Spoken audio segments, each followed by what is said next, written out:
My name is Nur Umairah Fazana binti Ibru Faizal. My number metric is 311496.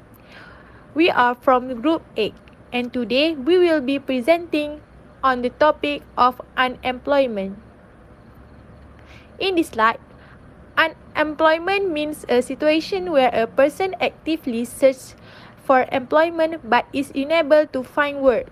Unemployment is considered to be a key measure of the health of economy. Okay, now let's move to the next slide, which is effect of unemployment. The first one is physical health, which is unemployment can harm physical health due to stress and limited access to healthcare.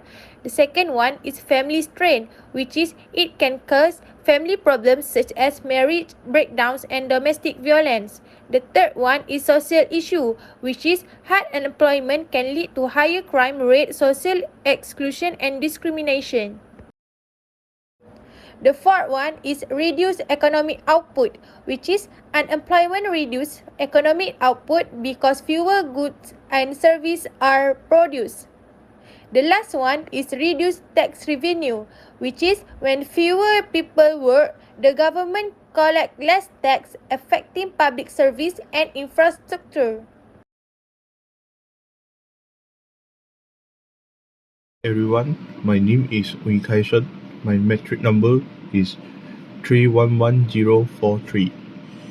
I will be presenting several effective measures that can help a country reduce unemployment. This strategy focuses on creating more opportunity, supporting entrepreneurship, improving infrastructure, and strengthening the digital economy. First, creating more job opportunity. Firstly, one of the most important ways to reduce unemployment is by creating more job opportunities.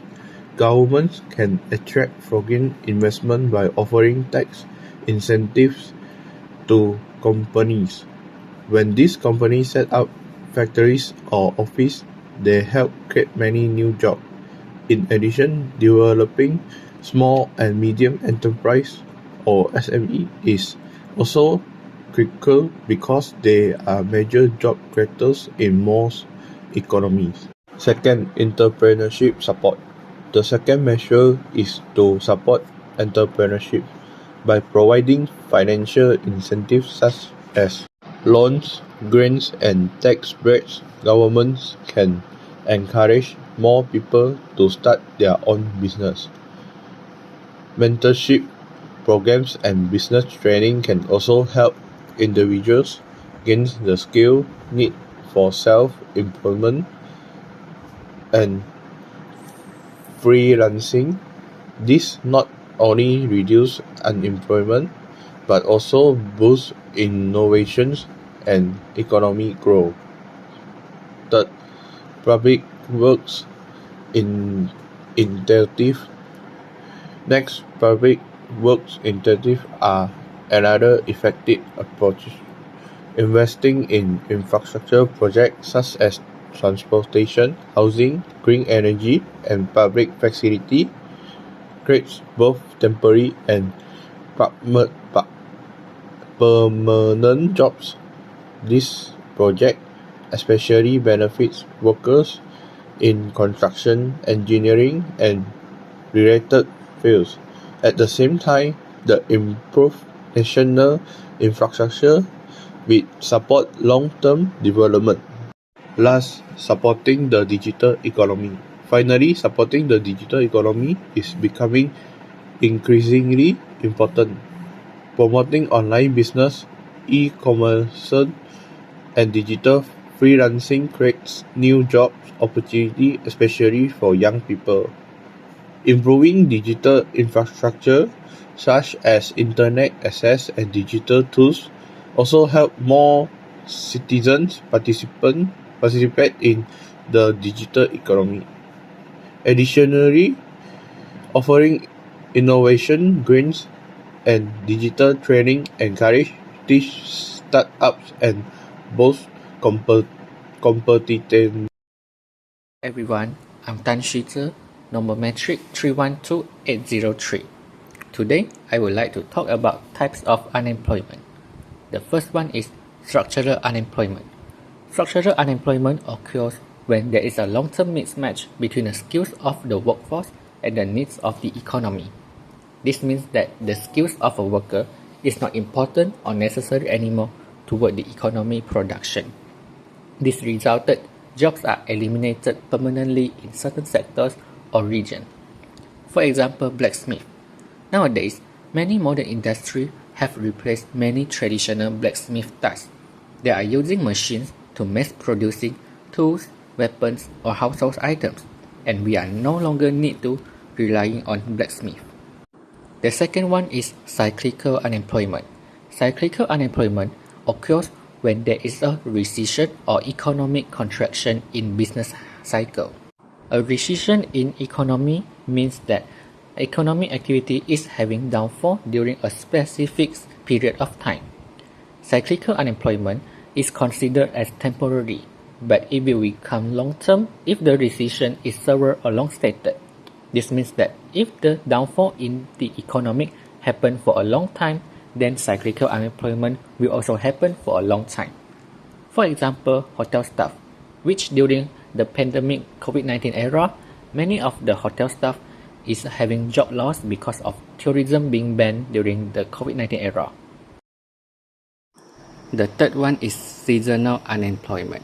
Seasonal unemployment occurs when people are out of work during specific season of the year. This is mostly because their jobs are not in demand at that time. Seasonal unemployment is pretty predictable and follows a regular pattern in each year. For example, fishermen. During rainy season, fishermen would not go out of sea to capture fish, and they are considered as jobless during that time. And during that time, they are called as seasonal unemployment. The fourth one is technological unemployment.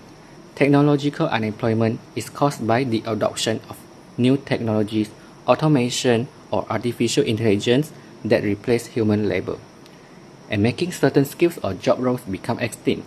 For example, cashier. Nowadays, since the use of self-service kiosks in supermarket, the needs of cashier is not as many as before. Some of the cashier might facing jobless because their job is being replaced by the kiosk. The fifth one is frictional unemployment. Frictional unemployment is a natural and short-term form of job loss that occurs when people are between jobs. It is not caused by lack of jobs, but by the natural time lag involved in searching for a new position. In simple terms, frictional unemployment is when people is quitting their job to find a new job. The temporary gap is called as frictional unemployment. The best example for frictional unemployment is university graduate. The last one is hidden unemployment. Hidden unemployment is which joblessness is not reflected in official government reports. This happens because the official count only includes people who are both jobless and actively applying for work. Those people who had given up finding their job, or those people who are working less than they should be, is not counted in official reports. For example, gig worker. Although gig worker is working, many of them choose to work less than they should be, and the differences between the job that they should do and the job they choose to do is called hidden unemployment. Hi everyone, my name is Lee Bing Xian, metric number 312723. I will be presenting the cause of employment. Firstly, unemployment can occur when the labor force grows faster than the economy. If economy growth is slow, it cannot create enough job opportunity to match the rapidly increasing labor force. Secondly, many workers lack the necessary work experience or skill. Because of this, employers are less likely to hire them, which result in unemployment among unskilled or inexperienced workers. Furthermore, the attitude of individuals also play a role. Some people are too selective when choosing jobs. They may remain unemployed for a period of time while searching for the job they consider the best. Besides that, during an economic recession, many companies freeze new hiring. Some firms even lack of existing employees to reduce production costs. This situation leads to cyclical employment. Moreover, the rapid use of technology can also cause employment. Machines and robots have replaced many human workers, especially in the manufacturing sector. In addition, weather and seasonal conditions can affect employment. For example, during the monsoon season, fishermen cannot go out to sea, so they are forced to remain temporarily unemployed. Lastly, competition with foreign workers is another cause. Foreign workers are often willing to accept lower wages. Because of this, employers prefer hiring them, which reduces job opportunity for local workers. These are all the causes of employment. Thank you. Assalamualaikum and hi everyone. My name is Nurul Sakira Shazarina binti Kadir and my number metric is 305697. On this slide, I will explain the meaning of the employment rate. The employment rate refers to the ratio of people who are employed compared to the total labor force. For example, is in this slide, country X has 22 million people in the labor force. Out of this number, 21 million people are employed. This means 1 million people are employment. To calculate the employment rate, we're gonna use the formula employment divided by labor force multiplied by 100.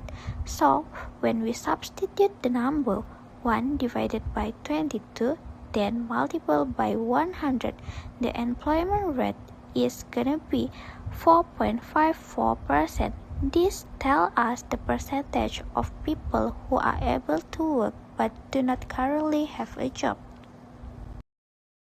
Now, let's move on to the second slide.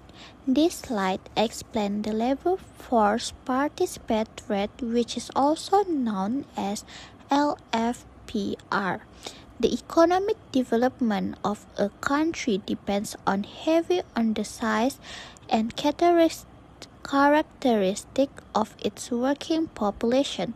Different groups in the population may participate the economy at different levels, and this creates variation in labor force activity. Labor force participation is defined as a proportion of the labor force compared to the working age population, which is usually between 15 to 64 years old. To measure this, we're gonna use the formula labor force divided by population multiplied by 100. This percentage shows how many people in the working age population are either employed or actively looking for work. A higher participation rate means more people are contributing to the economy. My name is Niakisina binti Makfazil with metric number 313015. Today I will be explaining the trend of Malaysian unemployment rate from 2022 to 2025. Let's begin with 2022. The unemployment rate was 3.8%. And this year was actually the early recovery period after COVID-19. Many businesses were only starting to operate normally again. Because of that, some companies were still careful about hiring. This makes it harder for workers, especially fresh graduates, to find jobs since the job market was still competitive. Next, in 2024, the unemployment rate was around 3.3%. The economy continued to grow, especially in service, tourism, retail, and digital businesses. More companies start hiring and government programs help Malaysians learn new skills. This made it easier for many people to find better jobs. Finally, in 2025, unemployment decreased to 3.0%, which is similar to pre-pandemic levels. This is because digital industry, automation, and online businesses expanded quickly. More small businesses were also created. Government plans like RMK13 focused on producing skilled workers, helping more Malaysians secure stable jobs. Overall, the trend shows that Malaysia has been gradually recovering with unemployment improving each year as the economy becomes stronger. That's all from our group. Thank you.